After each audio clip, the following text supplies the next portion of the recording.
I was getting sick all the ways, and we had to go back to the hotel room. And it was in that moment I said, I think I need to go back to my ex-boyfriend. At the time, he was my ex-boyfriend. And so I dumped this guy, went back with my ex, and we got married.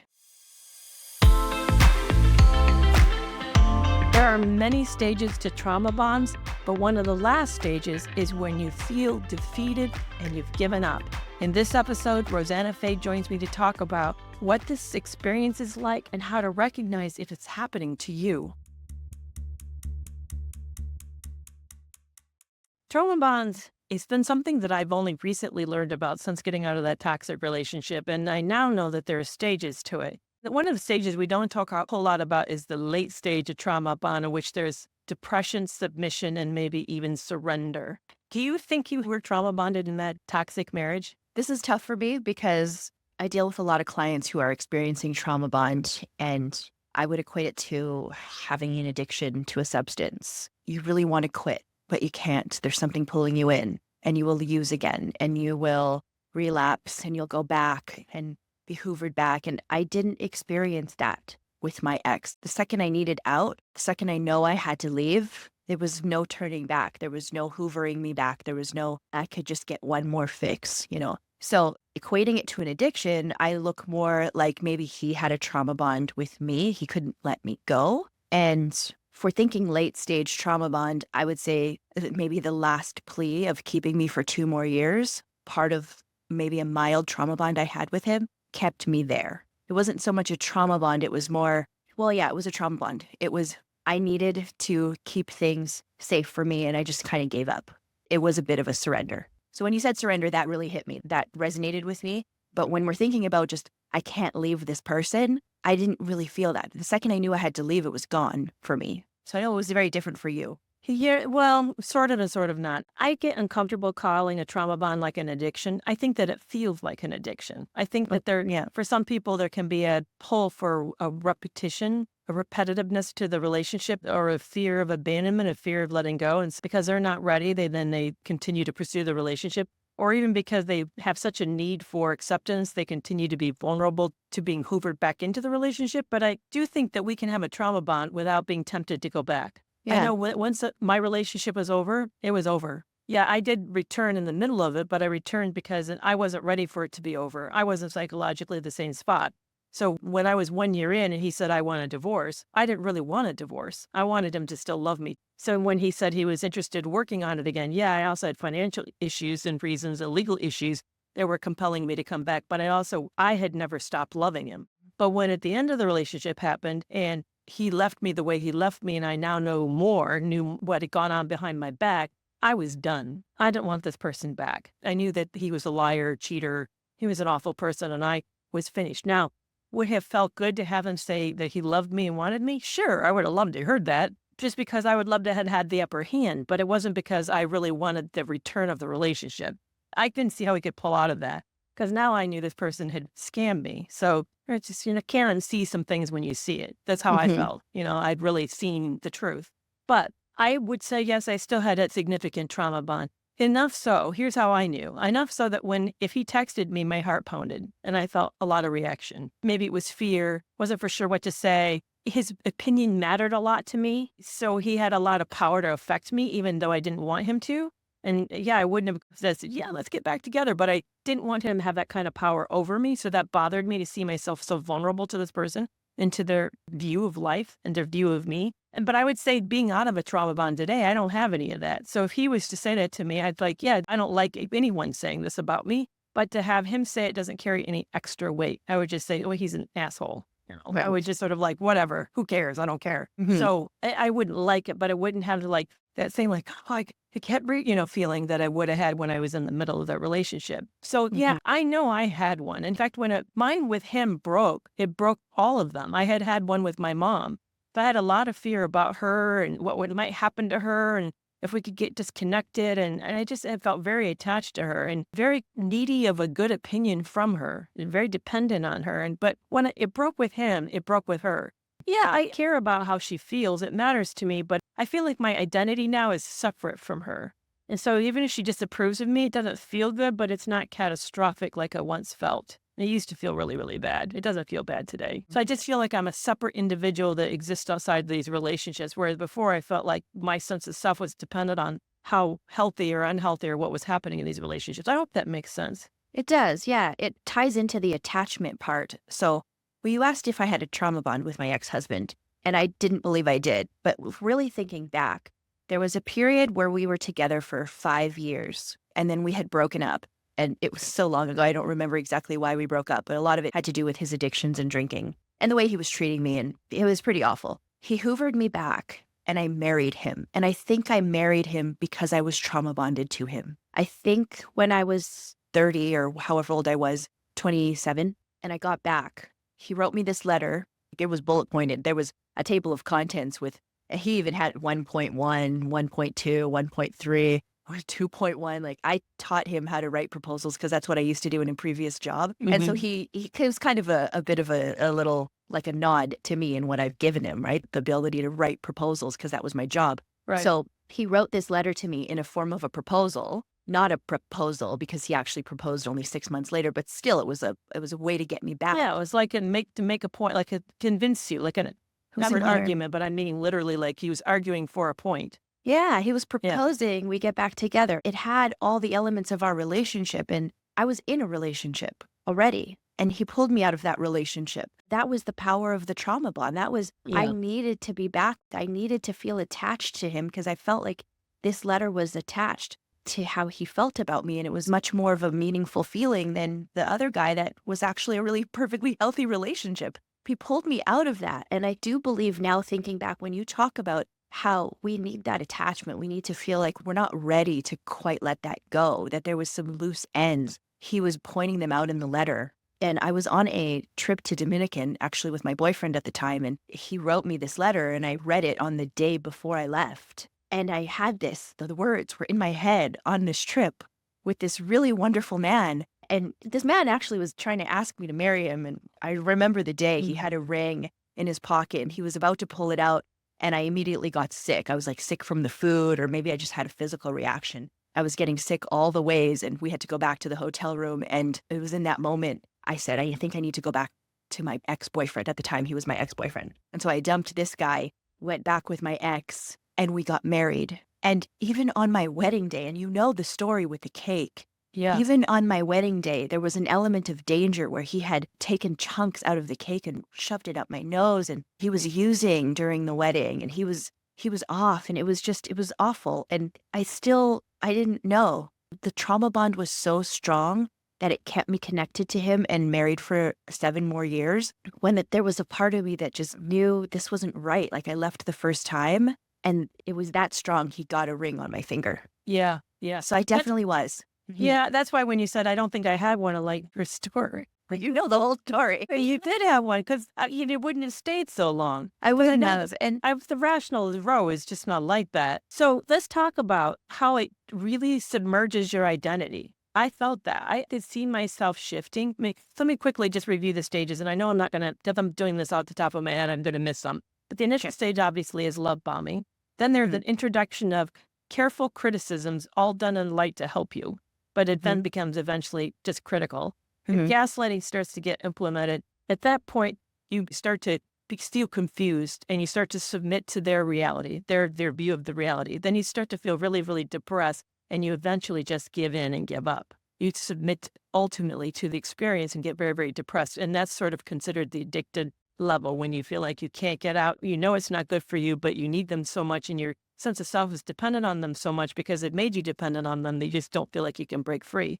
When you get to those last stages, and this is what happened to me, I started to feel like death was more preferable to life. I knew that I was in a really bad position and that I needed to get out, but I couldn't see a way out because people like, well, but you just, right there's the door, just get out. But no, most people don't understand is that they've made it impossible to leave. You either are messing with your finances, so you maybe have no finances, no way, no independence, no money. And in fact, I just heard somebody said that it took them nearly 10 years to save up enough money to leave. And that's how broke they were. So they somehow incapacitate the option. So you're not independent. You're not a free person to do that. But they also then make you feel dependent on them psychologically. So you don't feel free there either. You feel like you need their approval. Like somehow dangled as a possible carrot that you could actually be reached, but it is never given to you. But instead, you end up getting the punishment, not the reward. And then there's also another piece in which they've undermined your sense of self so sufficiently over the time, and that you've betrayed yourself enough, you no longer have faith in yourself anymore. You're not for sure you Mm, can do it. So you yeah. feel a helplessness within yourself, like, I don't know if I can manage this. I definitely remember feeling that. Like, I remember I was living in Mexico without a full command. I wasn't fluent. So how am I supposed to go get my prescriptions? How am I supposed to conduct business? There's Yes. all these things I didn't know how to do, and I felt like I needed this person in order to sort of survive this environment. And they put you in these situations, I think, sometimes on purpose to keep the level of dependence so high. So I got to the place where, okay, he's going to take half of the money that the company's worth, which means that I'm going to have to go back to work. I don't want to do that. I feel too old and tired and burnt out of what I was doing before. I'm in a country that I can't have the command of the language, so I don't know what I'm going to do to navigate reasonably and continue to have business here. And on top of it, this person scares me, and I think there's a potential threat of violence here. So he might harm me if I leave. If I really offend him and take him on in a powerful way where he feels like I've emasculated him, there may be retaliation for that. So I don't want that either. So I just felt like all my options were blocked. And then I didn't have the kind of resources or people in my life in that area that could take me in. Like, who's going to take me in? So I just felt stuck. So then when I felt stuck, I started feeling like, well, maybe if I just wasn't here, maybe that would solve all of this. It was at least a solution. I wouldn't have to think about how to get out. I wouldn't need to get out. Wouldn't be here. It was a horrible place to get. Years ago, and I know that I usually don't talk about faith issues here, but years ago I had read about, because I'm a Christian, and there was a passage of Beatitudes that says, "Blessed is the poor in spirit, for they shall inherit the kingdom of heaven." And I've never understood what that meant. And I was reading Dietrich Bonhoeffer's book, The Cost of Discipleship, and he described it as spiritual poverty. And he said it's when you reach a place of helplessness where you know if there is not immediate intervention, you will die. Like if you were like on your last, you've gone without food and water so long that you know you're within hours of your death. Without immediate intervention, you will die. That's the level of powerlessness and helplessness. And I remember in that relationship getting there and saying, I can't get out. I cannot get out. I cannot see a way out. I cannot save myself. Maybe it doesn't matter. Not that I wasn't worth saving. I never thought that, but maybe we just didn't need saving. Maybe I could find. So did you ever get there yourself? I did. It was a desolate, dark place. And my personality is, well, think of the good things, be positive. But now looking back, sitting in front of myself in the mirror, there would be mornings where I would look at myself and I would just look in the mirror and say, this is your life. It was Mhm. almost like my positive spin on you're stuck here. You can't leave. There's Like, make the nothing. best of it, girl. It's Make your the life. best of it. You've chose this. And there was this, like, I needed to be responsible for this. And because he would say this rung in my head so many times during the end, he would say, look at yourself. Just look at yourself, honey. Look at you. Look what you're doing. Look at you. He would say that. It was a very triggering, repetitive comment he would always say to me whenever I would speak up for myself, or if we would argue, he'd look at you, look at you. And he'd have that snarl in his face. And so I did. I looked in the mirror and I looked at me and I would say, this is your life. You've chosen this man. You have these kids. This is your home. This is your bathroom. This is your toothbrush. I mean, I would go through these things as part of my OCD. I would go through these things as a calming technique, and I would try to cope and ground myself in an anxious moment. And I would say, this is your life. This is your shirt. This is you. You've chosen this. And it was almost like a euphemism for you're stuck here. You're never going to leave. That was a dark place for me. Looking back, I didn't really want to acknowledge how dark it was, and maybe I didn't want to admit it or I was blind to it. But I look back and that was really dark. My eyes were sunken in. I looked really very pale. There were moments where I would sit on the floor after cleaning up the kids' toys and I would just stare into space. And I don't think I had these ideations, but I would look at this banister that was in front of my door and I would think, just picture myself. What if I was there right now and he walked in? Mm. And I was gone. What would he think? How would he respond? Oh no, mom's gone. Like, what would that be like for my family, for my kids? What if I wasn't here? Would I see this? Would I witness the reaction or would I just be in black, gone? Yeah. So maybe that was my way of thinking. Maybe that's a better way out than I'm stuck here. But that space that I was in was really dark. And it was really, that wasn't me. And I look back and I'm really sad for that woman. I'm really sad Yeah. for the old Ro that was there, making the best of it in the mirror with my affirmations, which I thought were affirmations, but really it was just me resigning and just me just surrendering and giving into this is what I chose. And it was sad that I couldn't see a way out. So how did you get to the place where you started to get out? I know for me, so again, this is what I normally do. I lean into my spiritual self. So I started to pray. I started to say, I'm helpless. I can't get out. I don't know what to do to get out. I need help. I can't get out. And I really had a faith that I believed that God, or if you, whoever, however you want to label that entity, cared and was there. And I started to sort of see this as a partnership. Like I believed that there would be a moment that out would be possible. I needed to do my part and be obedient and take the moment when it happened. Mm. That's what I did. I started to get psychologically ready. Now, I didn't need to do other things. Yeah, I actually did do it. I take that back. I did do other things. I started to work legally. I started to talk to an attorney on the side and getting the paperwork in the position to when the out happened, that I would be in a position to pull the trigger and make it happen, that I would get us into the attorney's office, change the company policy, change the company ownership so that I became the full owner. So I started to prepare. Even though I didn't know how I was going to get him into the office, I trusted that it would happen, but I was going to get my piece ready. And I psychologically got ready to know that when it happened, I was going to take the opportunity. Whatever it looked like, I was going to do that. And I also then kind of leaned into my spiritual self. So that's how I did it. So how did you do it? I think you brought something up that I didn't even realize until right now, which was I did pray, but I wasn't praying for an opportunity. But an opportunity did find me. I was just praying for peace. I was just praying maybe he would change. I would pray for him. I would ask God to change him, to be better, to make this life better. Because if I chose it and I'm here, then I might as well make the best of it. But if he could be better, it would even be better for us, right? Yeah, it would just like benefit the whole gang. But an opportunity did happen. We had a huge fight. And in a drunken state, I went and downloaded Match.com. I went on the website. I couldn't figure out the other dating apps, Tinder, Bumble. He said something to me that stuck with me in that night. No one's ever going to want you. No one's ever going to want a washed up,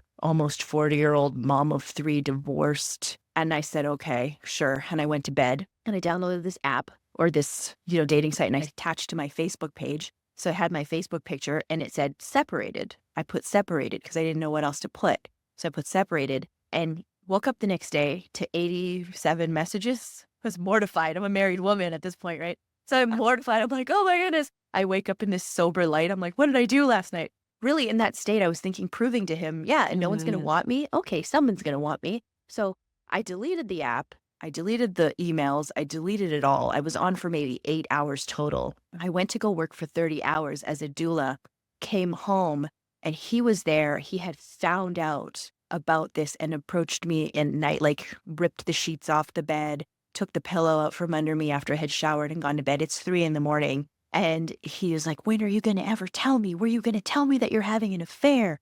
You're having an affair. How are you going to do this to us? And we fought for 3 hours and woke up the next day and he's still yelling at me. I'm cooking breakfast for the kids, preparing their lunches. There's carpet cleaners coming to the house to clean the carpets. He's still yelling in front of them. They were so uncomfortable. Oh, I bet they were. Oh, they're like, should we leave? Do we need to get out of here? I'm like, no. And he would say, oh, my wife is just he would say all these, she's a liar, she's a cheater. He was doing this and I was crying. And then that evening I left to go get my nails done and he called me on the phone and it popped up and he was so sweet and so nice. And he goes, I'm so sorry about what happened today. You had a really tough day, didn't you? Well, I just wanted to let you know, 8 months ago, I hired an escort and, I never went through with it because she never showed up. But I got robbed. We got robbed, honey. We got robbed for $650. Isn't that awful? But anyways, I just wanted to let you know, I do bad things too. So don't feel bad about your Match.com thing because I do bad things too. Wow. That was the moment where I'm like, this is what I'm married. I can get out. I have power here. This is not, I'm like, he called me not to apologize, but to admit that he hired an escort in our marriage. That was it for me. There was proof now. He said it, he admitted it. And that was, I almost wished that I could catch him red-handed doing something, acting out in the marriage, and it would be an excuse to divorce him. It would be not just I'm unhappy, but you've done something. So now he's admitted to something, and that was my way out. There was no turning back from that moment. I immediately took my rings off in that moment, and there was no turning back. But that's what broke me free of it was the opportunity that I didn't know I was praying for, and it was right there. 8 hours. I was on this website for 8 hours, and in 8 hours, he found me. Yeah, So think about that. Think about what that means. if Jeez. he was on it, number one. I But know. also, if I hadn't done that, how long would I have gone for? If he hadn't found me on there, how long would I have gone for? If we didn't have that fight, there's just a lot of things. That was the key thing that took Right. me out of that marriage. And I found that that was an opportunity that was given to me, and I took it. I jumped on it. And that was the moment where I knew it was done and there was no turning back. So I'm so grateful for that moment. And it wasn't something I did. It was just elements and just things that just came together so beautifully for me to have that strength to really break that bond. Right, right. I agree. And that's how it worked for me as well. What I'd like to do is let's jump over to the podcast extra and talk about if you're feeling like you want to resign, you're giving in, giving up, you're throwing in the towel, maybe you're flying the white flag. Let's talk about what you can do to get enough strength back to save yourself, because unfortunately it does come to that. I think life does often offer us opportunities, but we also at the same time have to cooperate with those opportunities. That's what I Mhm. see repeatedly is people get helpless and then they want somebody to pull them out of the helplessness. And unfortunately, nobody has that kind of power to do that for you. I mean, I wish I could. I'd like to, but we have to find it within ourselves. So let's talk about on the podcast extra exactly how to do that. And thank you so much for joining me today talking about this very difficult topic. Well, that's a wrap for this week's episode. Are you following me on TikTok, Facebook, Instagram, and YouTube? Find me at Kerry McAvoy, Ph.D. And whether you're in, consider leaving, or have left a narcissistic relationship, find community support at my Toxic Free Relationship Club. You can learn about this resource as well as others at kerrymcavoyphd.com. Now you don't need to wait a week to get your next podcast fix. Join Breaking Free from Narc Abuse at substack.com to get exclusive audio content for subscribers. To sign up, click the link in the show notes. And I'll see you back here next week.